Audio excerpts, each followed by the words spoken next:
अस्सलाम वालेकुम गाइस, उम्मीद है कि आप सब ठीक होंगे। तो सबसे पहले आप सबको मुबारकबाद देता हूँ कि फाइनली वो दिन आ गया जिसका आप सबको इंतज़ार था। पाकिस्तान में इटली के लिए स्टडी वीज़ा अपॉइंटमेंट खुल गए हैं और काफ़ी दोस्तों ने मैसेज किए। माज़रत मैं उनको टाइमली रिस्पॉन्स नहीं कर पाया, रिप्लाई नहीं कर पाया क्योंकि मेरे भी एग्ज़ाम चल रहे हैं और साथ-साथ मैं जॉब भी कर रहा हूँ, जिसकी वजह से मेरी रूटीन थोड़ी-सी बिज़ी हो गई है।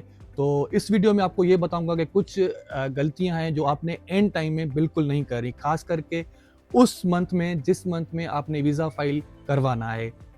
क्योंकि मुझे एक मैसेज रिसीव हुआ है कुछ दिन पहले, जिसमें एक दोस्त ने एक गलती की है। उसने कहा है कि मैंने 20 जून के बाद मैंने वीज़ा फाइल करवाना है और मैंने कुछ दिन पहले 10 लाख अपनी बैंक अकाउंट में डाले हैं।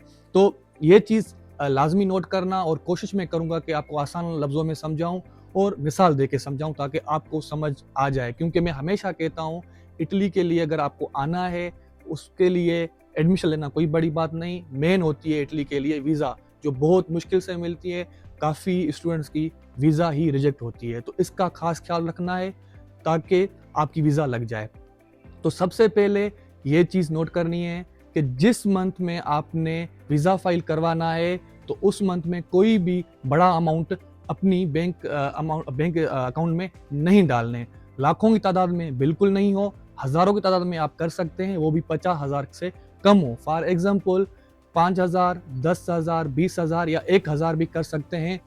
थ्रू आप एटीएम थ्रू भी कर सकते हैं, आप बैंक ऐप के थ्रू कर सकते हैं, ठीक है, कोई मसला नहीं। वीक में 2, 3, 4 करें, कोई मसला नहीं, क्योंकि आपको पता है हमारी जो स्टेटमेंट होती है वो एंड में लाज़मी अच्छी हो या स्टार्ट में लाज़मी अच्छी हो, क्योंकि बीच में इतना फोकस नहीं होता। लेकिन सम टाइम फोकस हो भी जाता है, तो उसका भी आपको मैं बता दूंगा कि उसको कैसे प्रूफ करना है, ठीक है।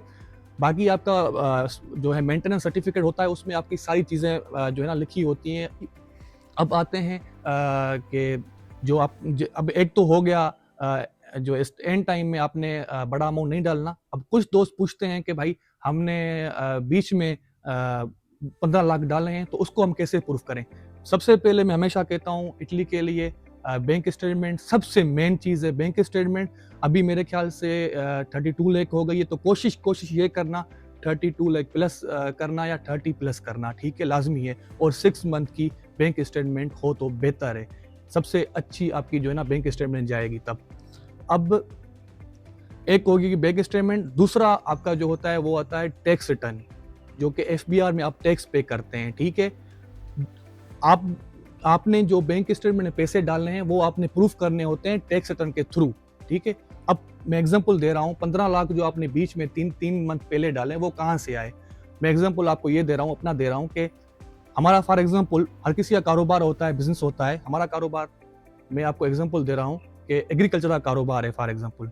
अब मार्च अप्रैल में मैंने 15 लाख डाले, वो कहाँ से आए, वो मैंने प्रूफ करना है टैक्स रिटर्न के थ्रू। भाई हमने गंदम बेची, उसका प्रॉफिट आया, वो हमने अपनी बैंक स्टेटमेंट में डालें। अब वो जो बिजनेस है आपका एफबीआर में लाजमी रजिस्टर हो, ठीक है। अब वो मेरा उसमें भी टैक्स मैंने पे की एफबीआर में, अब वो मेरा उसमें बैंक स्टेटमेंट में भी आ गया, तो मेरा प्रूफ हो गया।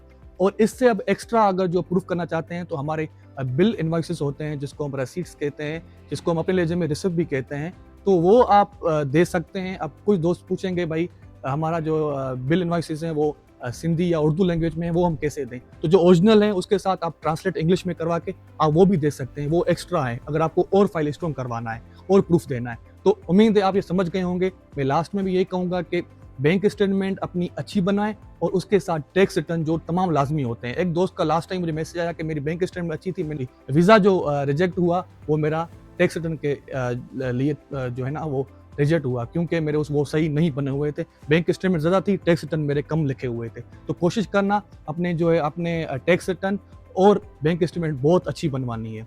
और सबसे बड़ी बात, कोई जल्दबाजी आपने नहीं करनी। जब आपको लगे कि हमारी जो है ना सारे हमारे जो डॉक्यूमेंट्स हैं वो सही से बने हुए हैं और बैंक स्टेटमेंट भी सही से हमारी जो है मैनेज हो गई है, टैक्स रिटर्न भी सारे कुछ बन हो गए, मतलब कि आपका वीज़ा फाइल जब आपको लगे कि अच्छा है, तब आप वीज़ा फाइल करें, कोशिश करें, क्योंकि रिजेक्ट हो जाएगा फिर आपका साल ज़ाया हो जाएगा। बाकी जो डॉक्यूमेंट्स हैं वो तो सारे आपको पता होंगे, बेसिक डॉक्यूमेंट्स जो अपॉइंटमेंट लेटर से लेके प्री एनरोलमेंट, एप्लीकेशन फॉर्म, आपके एजुकेशनल डॉक्यूमेंट्स, मूफा, आईबीसीसी, एचईसी से वेरीफाई लाजमी हो, और प्लस में आपके वो डॉक्यूमेंट्स इटालियन लैंग्वेज में लाजमी ट्रांसलेट हो। ठीक है, बाकी सीएमआई और जो भी डॉक्यूमेंट्स है, मोटिवेशन लेटर अच्छा बनाना है, मैं बार बार कहता हूँ, सीवी भी अच्छी बनानी है। ठीक है, बाकी एक जब आप वीज़ा फाइल करेंगे ना, आप लाजमी चेक करना कि जब आप वीज़ा फाइल करवा रहे हैं, तो क्योंकि वो वीज़ा जब फाइल होता है तो वो एक लिस्ट भेजते हैं वीज़ा के लिए कि आपने ये डॉक्यूमेंट्स आपके रिक्वायर्ड हैं, कंपलसरी हैं, मैंडेटरी हैं, तो वो तो लाजमी देने हैं। और उसके साथ एक लिखे होते हैं जो कंपलसरी नहीं है, जो एक्स्ट्रा डॉक्यूमेंट्स होते हैं वो भी आप दे सकते हैं। अब एक्स्ट्रा डॉक्यूमेंट कौन से होते हैं? अगर आपके पास प्रॉपर्टी है तो वो प्रॉपर्टी आप शो करवा सकते हैं, अगर आपके पास बिजनेस है तो वो भी शो करवा सकते हैं। मैंने प्रॉपर्टी भी शो करवाई थी, प्रॉपर सर्टिफिकेट भी शो करवाया था, अपना बिजनेस भी शो करवाया था, अपना एक्स्ट्रा डॉक्यूमेंट्स अपनी फाइल स्ट्रॉन्ग करने के लिए। वो प्रॉपर्टी आपकी एफबीआर में लाजमी रजिस्टर हो, और बिजनेस जो होता है आपका लेटर हेड आपने बनवाना है, प्लस में आपके जो बिल इनवाइसेस हो, विजिटिंग कार्ड हो, ये आपके पास अगर हैं तो वो भी आप दे सकते हैं वहाँ पे। ठीक है, उम्मीद है आप समझ गए होंगे। फिर भी कोई भी सवाल हो, मैं भी कुछ जो चीज़ें मिस कर गया हूँ तो वो आप मुझसे पूछ लेना।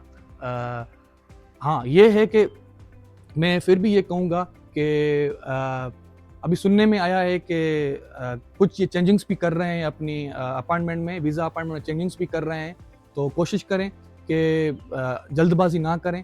हो सकता है ये चेंजिंग्स हमारे अच्छे के लिए कर रहे हों, क्योंकि मैंने सुना है कि कराची एम्बेसी में 10 जून या 15 जून के बाद प्रॉपर सही अपॉइंटमेंट खुल जाएँगे, तो तब आप करना तो बेहतर है। ठीक है?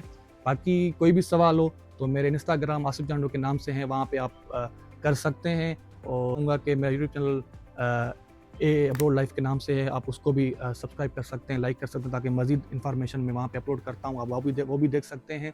और बाकी कुछ लोग टिकटॉक में मैसेज करते हैं, मैं उनको फिर से ये कहूँगा कि आप इंस्टाग्राम में मैसेज करें, मैं अक्सर वहाँ पे एक्टिव रहता हूँ। तो आपके लिए बेस्ट विशेज़, अपना ख्याल रखना और जल्दबाज़ी नहीं करना।